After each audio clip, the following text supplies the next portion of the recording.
श्री शिवजयंती उत्सव मंडळ, अंसुरकर गल्ली, रामलिंकन गल्ली, बेळगाव समस्त शिवभक्तांचे सहर्ष स्वागत करीत आहोत।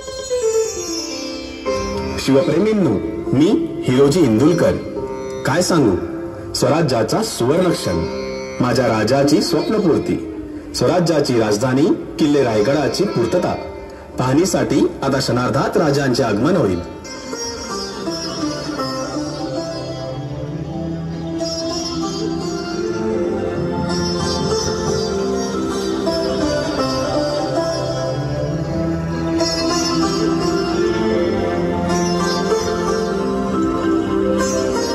वाह हिरोजी वाह, सुंदर, अप्रतिम, अत्यंत देखणं शिल्प उभं केलं तुम्ही। गड उठवला महाराज, आम्हाला तर साक्षात इंद्राच्या अमरावतीत आल्याचा भास होता। तेवढी देखणी राजधानी आदिलशाही ते नाही आणि मोगलाईतही नाही। महाराज महाराज खरंच डोळ्याचं पार न फिटलं बघा। हिरोजी महाराज, हिरोजी तुमचे हात म्हणजे जणू मैराजाचे हात, तुमचा स्पर्श म्हणजे विश्वकर्म्याचा स्पर्श। हा रायगड तुम्ही असा नटवलाय, असा सजवलाय की बघणाऱ्याला बस बघत राहावं, मोहित व्हावं। हिरोजी आम्ही ती बोल केलो। महाराज, अहो तुमच्या आणि तुमच्या मावळ्यांच्या पराक्रमाला शोभेल अशी राजधानी बांधायची मनात होती बघा। हा, पण बरं का महाराज, ही राजसभा साधी सुधी नाही बरं। इकडं ध्वनी चमत्कार साधलाय। ध्वनी चमत्कार? अहो पंत, या राजसभेत कुठं बी उभं राहून कोणी बी किती बी हळू आवाजात बोललं तरी सिंहासनाच्या चौथऱ्यावर समद स्पष्ट ऐकू येतं बघा। काय खरंच? अहो खात्री करून बघा। त्र्यंबक पंत आणि बाजी, तुम्ही तिकडे जा बघू। तिकडे? हा हा तिकडे।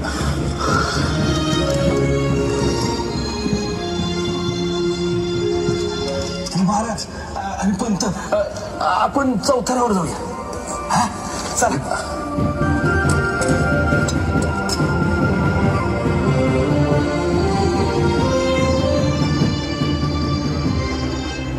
त्र्यंबक पंत, आता बोला की। हा हा, महाराजांच्या तख्तास अशीच जागा हवी होती। अहो पंत, आम्ही तलवारीनं करामत करतो, पण इथे हिरोजीनं हाती तलवार न घेताच करामत करून दावली आहे। या या, हिरोजी इंदुलकरांनी खरोखर करामतच करून दाखवली आहे। हिरोजी महाराज,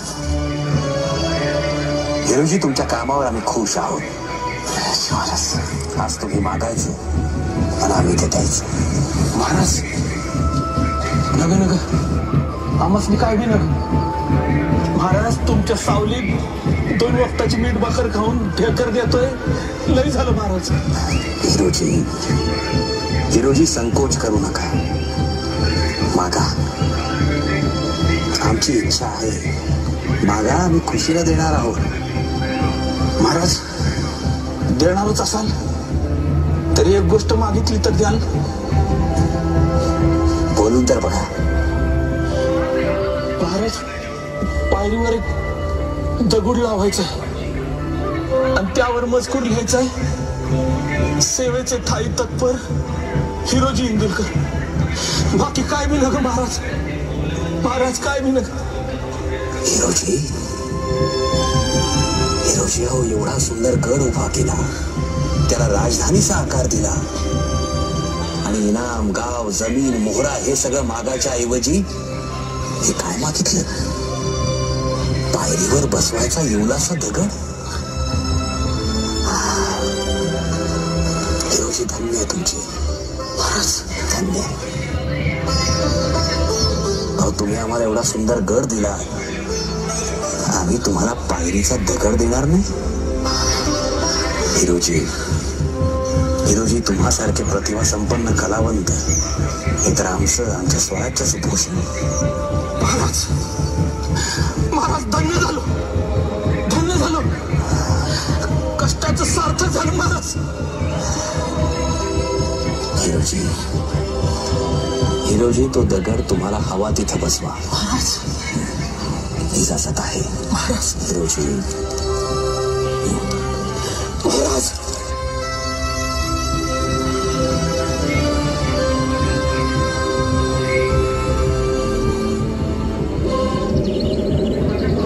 आम्हास सहकार्य केल्याबद्दल समस्त शिवभक्तांचे हार्दिक हार्दिक आभार.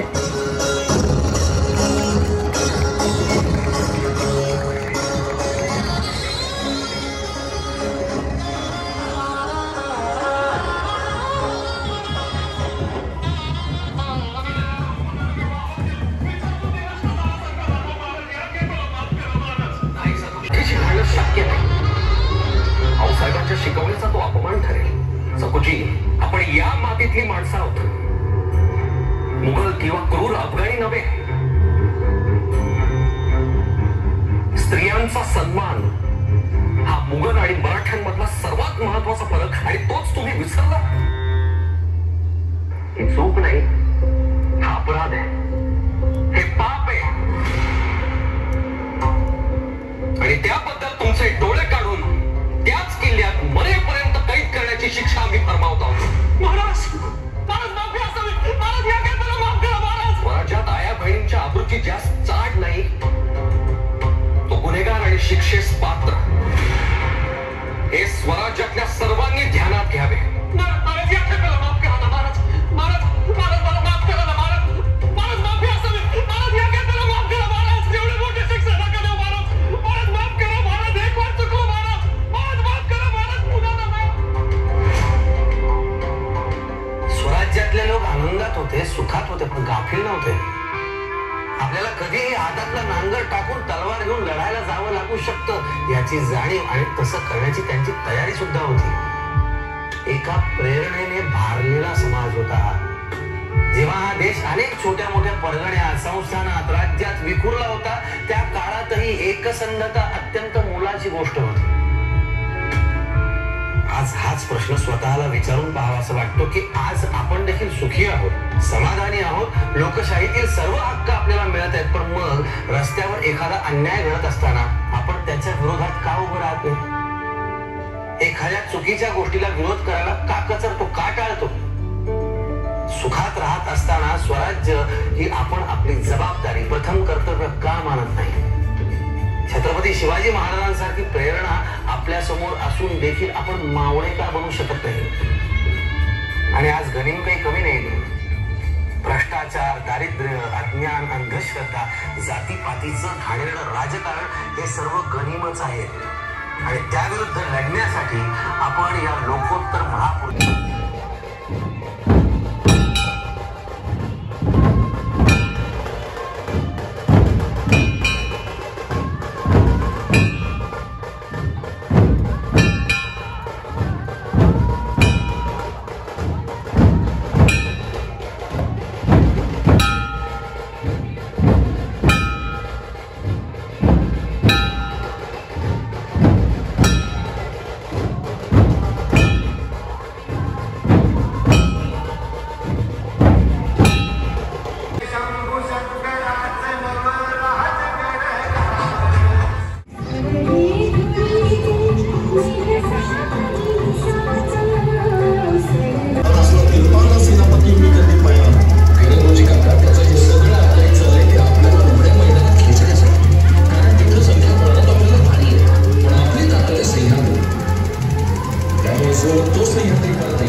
आपली संधी ताकद एक वाटेल तरी 7,000च्या